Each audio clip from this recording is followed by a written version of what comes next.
اعوذ باللہ من الشیطان الرجیم بسم اللہ الرحمن الرحیم۔ احکام شرعی اور احکام شرعی میں آج ہم پڑھ رہے تھے، اس سے پہلے مطہرات کی بحث ہم نے شروع کی تھی، ٹھیک ہے، اور ان مطہرات میں ہم 9 مطہر پڑھ چکے ہیں، یعنی جو چیزیں ہمیں پاک کرتی ہیں۔ آج 10واں مطہر پڑھنا ہے ہمیں، اصل نجاست کا زائل ہو جانا، یعنی اگر کہیں سے اصل نجاست زائل ہو جاتی ہے، مثلا ہمارے پاس بھینس ہے، بھینس کی پیٹھ پہ گندگی لگی ہوئی ہے، تو کیا ہمیں اسے لے جا کے 3 مرتبہ غوطہ کرنا ہوگا؟ کہ پانی میں ہم ڈبوئیں گے، ندی میں ڈبوئیں گے تو بھینس پاک ہوگی؟ کہا نہیں، اصل نجاست اگر اس کے جسم سے دور ہو جائے گی تو وہ بھینس کیا ہو جائے گی؟ پاک ہو جائے گی۔ تو یہ ہے مولانا اصل نجاست کا زائل ہو جانا۔ کہہ رہے ہیں حیوان کے تمام بدن اور انسان کے بدن کے داخلی اجزاء میں، سمجھ رہے ہیں مولانا؟ دانت ہے، دانت پہ ہمارے خون لگ رہا ہے، کلی کیا صاف ہو گیا، کیا ہم 3 مرتبہ کلی کرنا ہمارے لیے ضروری ہے کہ پانی پائپ لگا کے ایسے دھلے پورا؟ نہیں، اندرونی کیا ہے؟ پاک ہے۔ ناک کے اندر کبھی کبھی زخم ہو جاتا ہے، خون لگ جاتا ہے، صحیح ہے، سوکھ کے خون نکل جائے گا، جو جگہ ہے وہ کیا ہوگی؟ پاک، کیونکہ وہ انسان کے اندرونی حصہ ہے، صحیح ہے۔ اس کو اگر کسی کو کہے ناک غوطہ کرنی پڑے گی تو کہاں سے کرے گا بیچارہ؟ ٹھیک ہے، پتا چلا وہ اللہ کو پیارا ہو گیا، صحیح، ناک میں پائپ لگائے، ادھر والی میں اور ادھر والی میں کہ پانی جائے۔ تو کہہ رہے داخلی اجزاء میں سے حیوان کے تمام بدن اور انسان کے بدن کے داخلی اجزاء میں، داخلی اجزاء سمجھ گئے؟ کان کے اندر ہو جاتا ہے کہ نہیں ہو جاتا؟ پھڑیا ہو گئی ہے تو کیا کریں گے؟ پائپ لگا کے دھلیں گے اس کو؟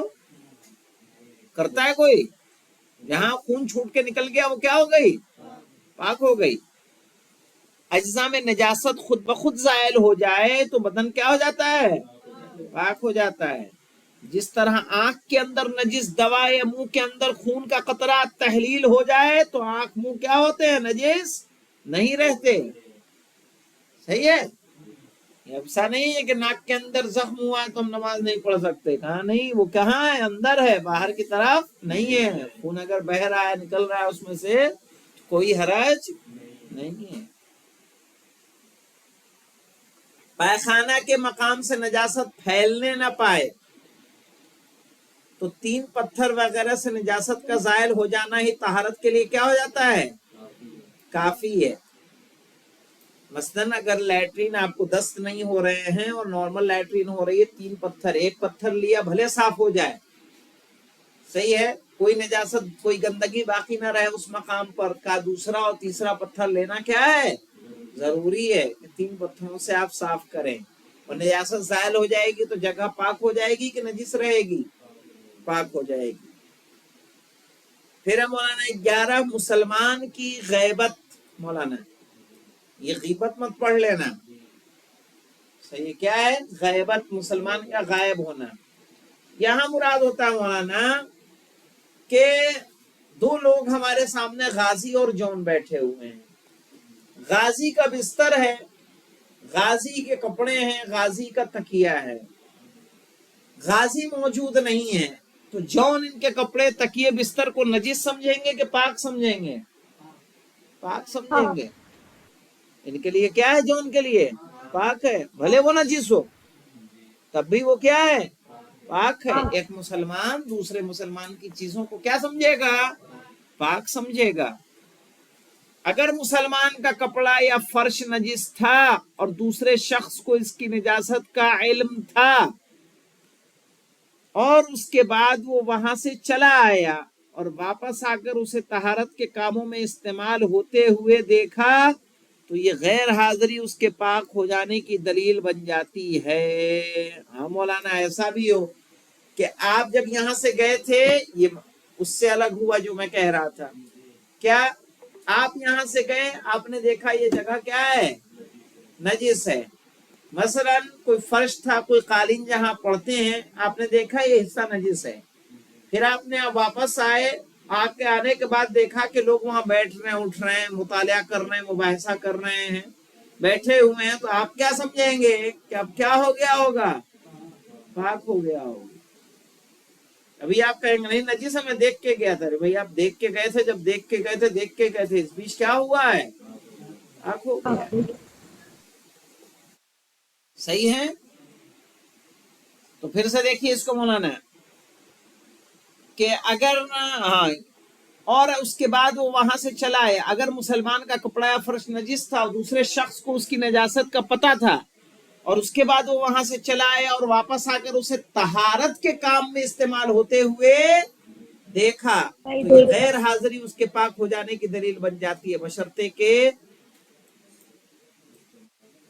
استعمال کرنے والا لاپرواہ نہ ہو۔ لاپرواہ کا مطلب کیا ہے؟ یعنی پاک و طہارت کا استعمال ارے احتیاط نہ کرتا ہو، یعنی ایسا شخص جو پیشاب کرتا ہے پانی نہیں لیتا، صحیح ہے، نماز وغیرہ نہیں پڑھتا، تو کیا اگر وہ بھی استعمال کر رہا ہے تو ہم اس کو پاک سمجھیں گے؟ نہیں، لیکن ایک دیندار شخص ہے جو نہ جس چیز کو استعمال نہیں کرتا، صحیح ہے، وہ ان سب چیزوں کا پاک و طہارت کا خیال رکھتا ہے، تو ایسی صورت میں کیا ہوگا مولانا؟ پاک سمجھے گا، کیونکہ وہ متدین ہے۔ 12واں استبرا، استبرا کہتے ہیں مولانا، کوئی جب جانور نجاست کھانے لگ جاتا ہے تو اس کو اتنے دن پاک غذا کھلانا کہ اس کے جسم میں اس کے حصے کیا ہو جائے؟ بن جائے۔ کیا ہو جائے گا؟ پاک ہو جائے گا۔ مثلا فضلہ خور جانور، یعنی لیٹرین کھانے والا جانور کو ایک مخصوص مدت تک فضلہ کھانے سے الگ رکھا جائے تو وہ پاک ہو جاتا ہے۔ جیسے اونٹ 40 دن تک، اونٹ کو کتنے دن تک؟ 40 دن پاک غذا کھلانی ہے۔